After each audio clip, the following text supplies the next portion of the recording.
Good morning students. आइए आज हम संगीत में राग जौनपुरी का परिचय पढ़ेंगे। इससे पहले हमने राग भीमपलासी पढ़ा और राग भैरवी पढ़ा। आज हम राग जौनपुरी का परिचय पढ़ेंगे। तो आइए चलते हैं। राग जौनपुरी।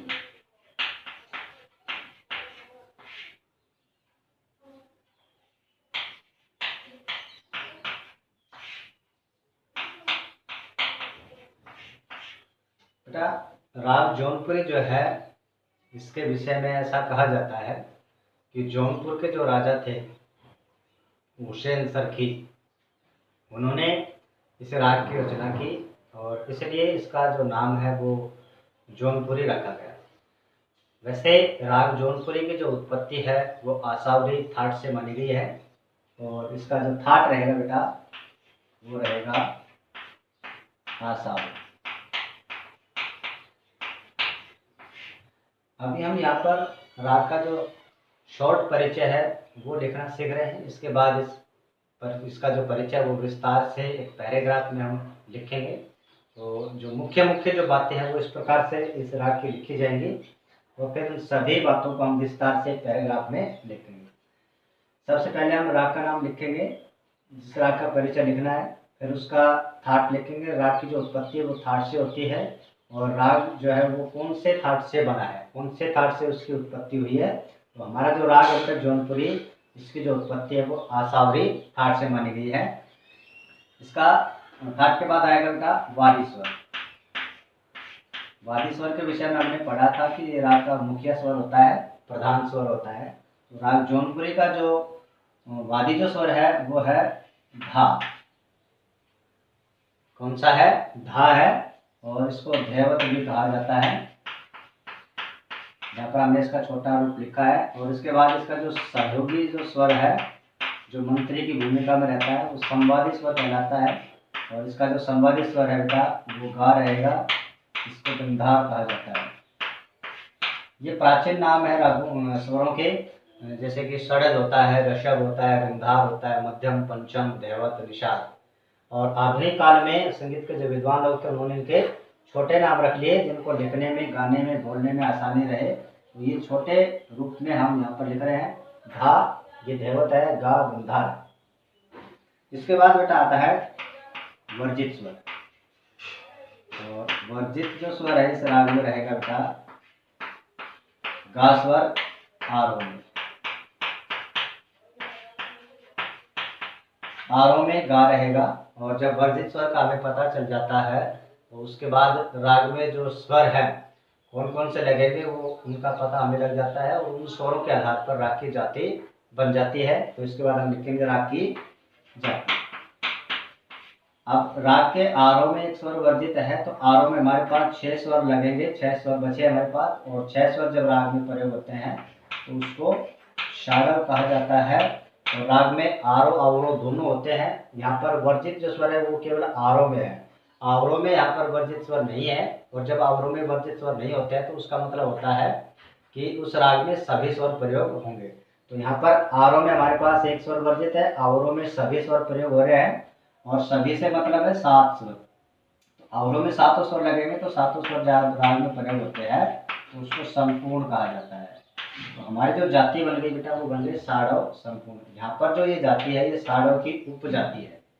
इसके बाद विशेष स्वर, लगने वाले स्वर, जिनको विशेष स्वर भी कहा जाता है, प्रयोग होने वाले स्वर भी कहा जाता है।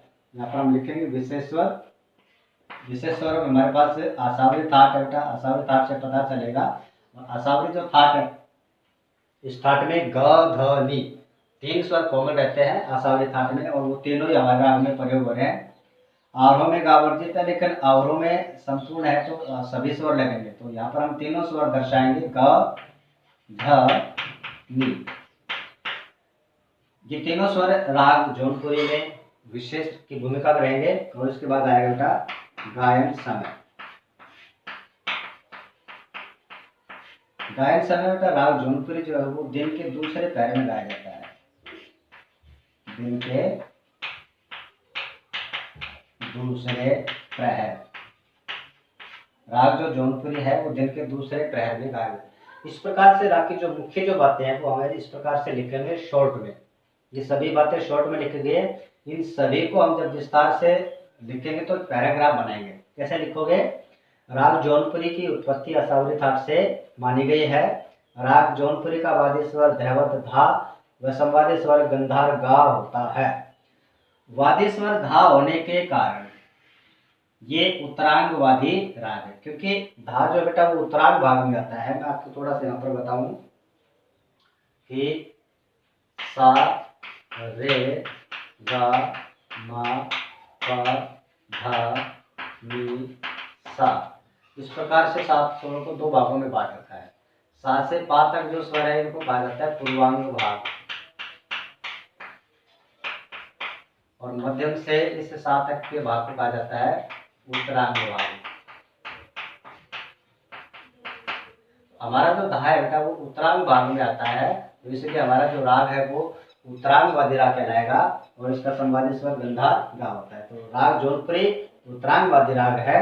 राग जौनपुरी के आरोह में गा स्वर वर्जित होता है, इसलिए राग की जाति षाढ़ स्वरपूर्ण मानी जाती है। राग जौनपुरी में ग धा नी कोमल स्वरों का विशेष रूप से प्रयोग किया जाता है। और राग आसावरी, राग का जो आसावरी है ये जौनपुरी राग से काफी मिलता जुलता राग है। इसको संप्रकृति राग भी कहा जाता है। हमारा जो राग है जौनपुरी, इस राग के आरोह में कोमल नी प्रयोग होती है, और जौनपुरी में नी वर्जित होता है, नी का प्रयोग नहीं किया जाता है। ये दोनों रागों में अलग अलग बातें हैं, और बाकी सभी अधिकतर जो बातें हैं वो राग जौनपुरी से आसावरी राग से आपस में मिलते जुलते हैं। तो ये इस राग का जो संप्रकृति राग भी कह सकते हैं। और राग जो जौनपुरी है वो दिन में गाया जाता है। इसकी जो प्रकृति है वो चंचल होती है, और इसमें श्रृंगार रस की प्रधानता होती है। श्रृंगार रस की इसमें प्रधानता होती है। तो इस प्रकार से हम इस राग का पैराग्राफ बनाएंगे। पैराग्राफ बनाने के बाद राग की आरोह अवरोह लिखी जाएगी। आरोह अवरोह किस प्रकार से लिखोगे बेटा? इतना लिखने के बाद पैराग्राफ बनाएंगे। पैराग्राफ बनाने के बाद आरोह अवरोह लिखेंगे। तो मैं यहाँ पर थोड़ा सा बोर्ड साफ कर रहा हूँ। इस प्रकार से यहाँ पे लिखेंगे आरोह अवरोह, और उसके बाद पकड़। आरोह में हमारे पास बेटा देखिए यहाँ पर एक स्वर वर्जित है, हम इस स्वर का प्रयोग नहीं करेंगे। बाकी जो स्वर राग में प्रयोग होते हैं वो सभी क्रमानुसार लिखे जाएंगे। सा के बाद रे, अब रे के बाद गा आता है, ये गा का प्रयोग नहीं करना है। गा के बाद अगला जो स्वर आएगा मा, वो लिखा जाएगा।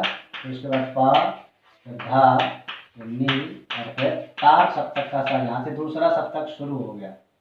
अब जौनपुरी राग में जो विशेष जो स्वर थे वो कौन कौन से थे? गा था, धा था और नी था। अब इन तीनों में से हमारे पास कौन कौन से स्वर यहाँ पर हैं वो हम उनको चिन्ह लगाएंगे। ये कोमल स्वर का चिन्ह है। गा यहाँ पर वर्जित हो गया तो हम प्रयोग नहीं करेंगे। अब अवरोह में सभी स्वर लिखने, यहाँ से लिखना शुरू करेंगे। सा के बाद नी, नी के बाद धा, धा के बाद पा के बाद मा, और मा के बाद यहाँ पर गा आएगा, क्योंकि अवरोह में वर्जित नहीं है। गा के बाद रे और फिर सा, इस प्रकार से लिखेंगे और वही चिन्ह लगाएंगे यहाँ पर भी इस प्रकार से। तो ये आरोह बनेगा हमारा और ये अवरोह बनेगा। उसके बाद लिखा जाता है पकड़। बेटा आसावरी जो अपना जौनपुरी जो राग है वो उत्तरांगवादी राग है, और उत्तरांगवादी जो राग होते हैं उनका मध्य सप्तक से तार सप्तक के बीच वो गाए जा जाते हैं। इनका जो चलन होता है वो मध्य से तार के बीच होता है, मंद सप्तक में वो कम गाए जाए जाते हैं। तो हमारा जो राग है ये राग मध्य सप्तक में ही गाया जाएगा, और इस राग में रे मा पा इन स्वरों पर विशेष रूप से जोर दिया जाता है। ये स्वर इस राग में न्यास के स्वर भी कहे जा सकते हैं, और पा जो स्वर है इस स्वर पर तो ठहराव अधिक किया जाता है। पा जो है वो इस राग में मुख्य स्वर की भूमिका में रहता है। पा स्वर पर अधिक देर तक रुका जाता है, बार बार इसी स्वर पर ठहरा जाता है। मापा रे मापा, ये 3 स्वरों की जो संख्या इस राग में दोहराई जाती है। तो हमारा जो पकड़ है वो इस प्रकार से रहेगा बेटा, मा पा दो स्वरों का एक समूह बना सकते हैं यहाँ पर। अगला जो समूह बनाएंगे वो इस प्रकार से रहेगा, धा नी मा पा। उसके बाद पा मा ग रे मा पा। जी गा कोमल रहेगा, नी कोमल रहेगा, धा कोमल रहेगा। इस प्रकार से हम यहाँ पर ये हमारे राग की इस प्रकार से पकड़ बनेगी, मापा धानी मापा मा पा मा गा रे पा मा गा। ये हमने यहाँ पर 3 स्वरों का समूह बना लिया। और रे मा पा, यहाँ पर हम 3 स्वरों का समूह बना रहे। पा जब आ रहा है बीच में बेटा, तो पा के बाद हम अवग्रह का चिन्ह प्रयोग कर सकते हैं। इस प्रकार से ऐसे की आकृति का जो होता है इसको अवग्रह कहा जाता है। अवग्रह का चिन्ह तब लगाया जाता है जब उसी स्वर को आकार में फैलाया जाता है। मतलब कि जो पा जो स्वर है वो 3 मात्राओं तक आपको उच्चारण करना है। इस प्रकार से तो दूसरी और तीसरी जो मात्रा है वहां पर हम पा का उच्चारण, पा की आकार की साउंड आ रही है तो हम अवग्रह का चिन्ह प्रयोग कर सकते हैं। तो इस प्रकार से जो राग जौनपुरी है उसकी पकड़ लिखी जाएगी।